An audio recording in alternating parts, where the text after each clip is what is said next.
1610 সালে দুর্গাপুজো শুরু করলেন কলকাতায় প্রথম। এই 8টা পুজো আমরা 22,000 পরিবার সদস্য আমরা একসঙ্গে জগত্তারিণী দুর্গার আরাধনা করি। দশমহাবিদ্যার সবাই চণ্ডীরই রূপ, মা দুর্গারই রূপ, আমরা আলাদা দেখি না। আমার অন্তরের বিশ্বাস যে মায়ের মধ্যেই দুর্গার অবয়ব ফুটিয়ে উঠতে পারে বা সেটা সম্ভব। তাই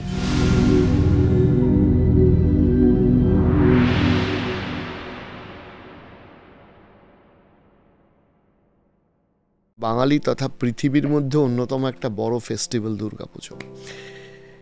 আপনার পরিবারে প্রথম দুর্গাপুজো কলকাতায় আয়োজন করার ইতিহাস রয়েছে। আপনি যদি আমাদেরকে আপনার পরিবারের দুর্গাপুজো এবং আমাদের এই কলকাতা তথা রাজ্যের দুর্গাপুজোর একটু ইতিহাসটা বলেন। সাবর্ণ রায়চৌধুরীদের পুজো কলকাতার প্রথম। আমাদের এবছর 415 বছরের পুজো। শুরু হয়েছিল 1610 সালে। ইতিহাস বলতে যেটা বোঝায়, 1608 সালে আমাদের পরিবারের জমিদার মানে কলকাতার প্রথম জমিদার লক্ষ্মীকান্ত রায়চৌধুরী জাহাঙ্গীরের থেকে দক্ষিণবঙ্গের 8খানা পরগনার নিষ্কর জমিদারি পেয়েছিলেন। এটা হচ্ছে হালিশহর থেকে ডায়মন্ড হারবার, এতটা মানে লক্ষ্মীকান্তপুর বলে যে জায়গাটা, সেটা কিন্তু লক্ষ্মীকান্ত রায়চৌধুরীর নামেই। আচ্ছা, এইবার আমাদের পুজো 1600 সালেই শুরু হয়েছিল হালিশহরে, তখন আমরা হালিশহরে থাকতাম আর কি। তো লক্ষ্মীকান্ত রায়চৌধুরী জমিদারি পাওয়ার পর তিনি ঠিক করলেন যে উন্নত জনপদ, সেই হিসাবে কলিকাতা, গোবিন্দপুর, সুতানুটি, বরিশা এরকম অনেক গ্রাম ছিল সেই সময়। তো বরিশা গ্রামকে উনি চুজ করলেন।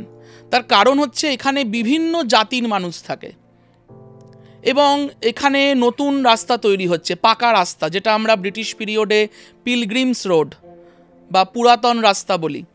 হালিশহর হয়ে কালীক্ষেত্র হয়ে বরিশা, এই যে রাস্তা তৈরি হচ্ছে। তো উনি কি করলেন, একটা 8 চালার চণ্ডী মণ্ডপ তৈরি করলেন। করে উনি এবং ওনার স্ত্রী ভগবতী দেবী 1610 সালে দুর্গাপুজো শুরু করলেন কলকাতায় প্রথম, এবং সপরিবার দুর্গা। আমাদের দুর্গাপুজোর একটা বৈশিষ্ট্য হচ্ছে আমরা মানে লক্ষ্মীকান্ত রায়চৌধুরী কার্তিককে যুবরাজ রূপে মায়ের সঙ্গে এনেছিলেন। কার্তিকের পুজো আগে হতো, কিন্তু সেটা কৃষ্ণবর্ণের কার্তিক, আদিবাসী সম্প্রদায়ের মধ্যে কার্তিকের পুজো ছিল। লক্ষ্মীকান্ত কি করলেন, গৌর বর্ণের কার্তিক, তার ধুতি, তার পোশাক একদম রাজপুত্র।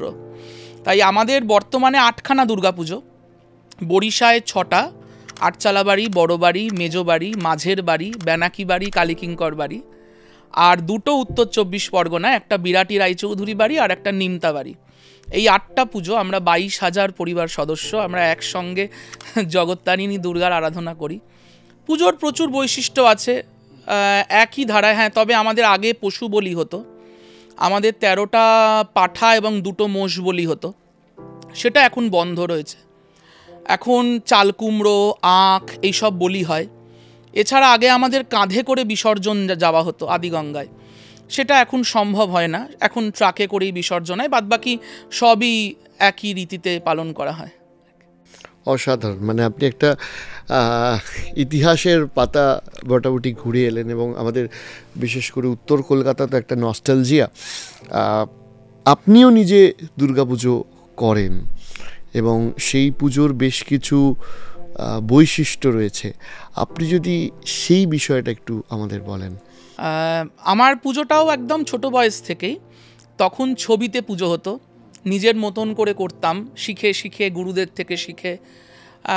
পরবর্তীকালে আমি মা বগলামুখীর একটি বিগ্রহ আনি, যেহেতু উনি আমার ইষ্টদেবী, এবং দশমহাবিদ্যার সবাই চণ্ডীরই রূপ, মা দুর্গারই রূপ, আমরা আলাদা দেখি না। কারণ যে কালী সেই দুর্গা সেই সব, একই ব্রহ্ম।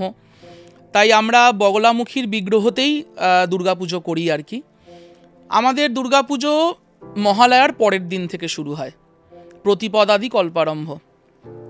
সেই দিন থেকেই আমাদের চণ্ডী পাঠ, ভোগ, মানে আমাদের মায়ের বাড়িতে নিত্য ভোগ হয়, কিন্তু দুর্গাপুজো মানে একটা বিশেষ দিন, বিশেষ কিছু ভোগ হবে।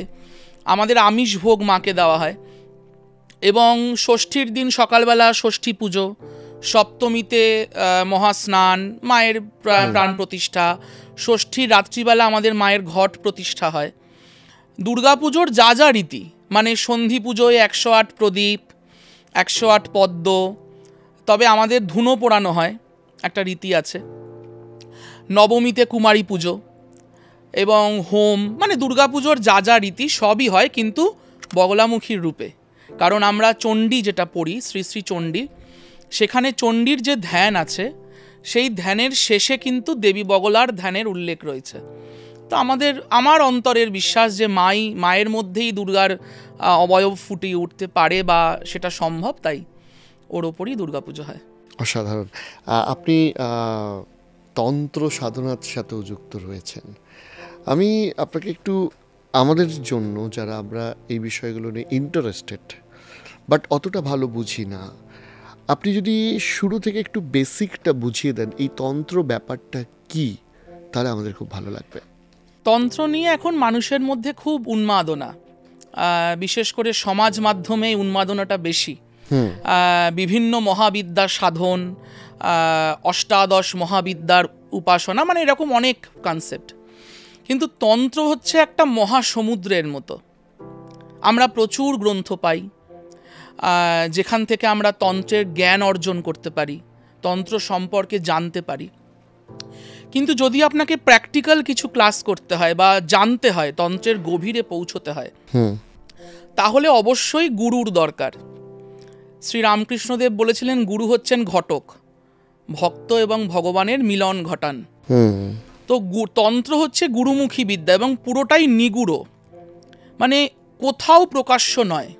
আপনি যদি সব সাধনার কথা বলেন, আপনি যদি চিতা সাধনার কথা বলেন, আপনি যদি মুন্ড সাধনা, মানে পঞ্চমুণ্ডী সাধনা, ত্রিমুণ্ডী সাধনা, এরকম অনেক চ্যাপ্টার আছে তন্ত্রে, কিন্তু আপনাকে সেটা গুরুর মাধ্যমেই পেতে হবে। আপনি বই থেকে কেবলমাত্র জ্ঞান পেতে পারেন, কিন্তু আপনি কিভাবে সেটা প্রয়োগ করবেন, আদৌ আপনার প্রয়োগ করার আপনি যোগ্য কিনা, সেটা আপনাকে গুরুই বলবে। কারণ আপনার যদি আধার তৈরি না হয়, আধার মানে জমি, মানে আপনার অন্তরের যদি সেই শক্তি না আসে, আপনি সেই কাজটা করবেন কি করে? মানে বই দেখে তো আমরা অনেক কিছুই পড়তে পারি, বগলামুখীর মন্ত্র পড়তে পারি, কালীর মন্ত্র পড়তে পারি, কিন্তু সেটা পড়ার আমি উপযুক্ত কিনা সেটা আগে বিচার করতে হবে। তাই তন্ত্র হচ্ছে একটা বিরাট চ্যাপ্টার। আপনি কেউ রয়েছে, আমরা যেমন কালীকুল, বিষ্ণু 3টে ক্রান্তা ভারতবর্ষে, বিষ্ণুক্রান্তা, রথক্রান্তা, অশ্বক্রান্তা। তো আমরা বিষ্ণুক্রান্তার অন্তর্গত আমরা কালীকুল, মানে কালী হচ্ছে আমাদের বঙ্গের অধীশ্বরী আর কি। তো আমরা এই কুলে থেকে আমাদের কিছু নিজস্ব বৈশিষ্ট্য আছে। এখানেও বহু পরম্পরা আছে, নাথ পরম্পরা, তীর্থনাথ পরম্পরা, এরকম অনেক সম্ভব পরম্পরা, এরকম প্রচুর পরম্পরা আছে। তাদের কিছু নিজস্ব বৈশিষ্ট্য আছে। মানে আপনি যদি সবাইকে একসঙ্গে ফেলতে চান তাহলে হবে না।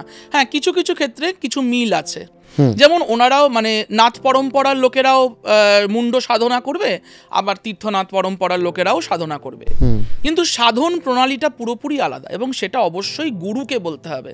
মানে আপনি সমাজ মাধ্যমে দেখলেন, বা আপনি বই পড়লেন, বা আপনি কাগজে দেখলেন, যেখানেই দেখুন, আপনি সেটা প্রয়োগ করতে গেলেন, তাতে কিন্তু মানে লাভ হলো না, বরঞ্চ কিছু ক্ষতিও হওয়ার সম্ভাবনা আছে।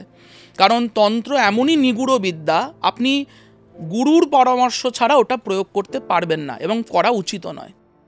আচ্ছা, সেটা আপনি মহাবিদ্যা সাধনা বলুন, অষ্টাদশ মহাবিদ্যা সাধনা বলুন, আরও গুজ্জ যে ব্যাপার আছে, গুরু আপনাকে পথ দেখাবে। উনি দাঁড়িয়ে রয়েছেন আপনার সাধন দেখানোর জন্য।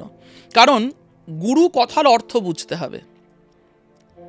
যিনি নামের মধ্যে নামীকে প্রত্যক্ষ করেছেন, এবার নাম, এই নামটা ধরুন কৃষ্ণ নাম, কালী নাম, দুর্গা নাম, চণ্ডী নাম, প্রত্যেকটাই তো মন্ত্র একটা নাম। এবার প্রত্যেকটা মন্ত্রের একজন নামী আছে। কালী নামের মন্ত্র নামী হচ্ছে কালী, দুর্গা নামে হচ্ছে দুর্গা, প্রত্যেকের নামী আছে। তো সেই নামীকে যিনি প্রত্যক্ষ করেছেন তিনিই তো গুরু, তিনিই তো পারবেন আপনাকে সেই নামীর সন্ধান দিতে।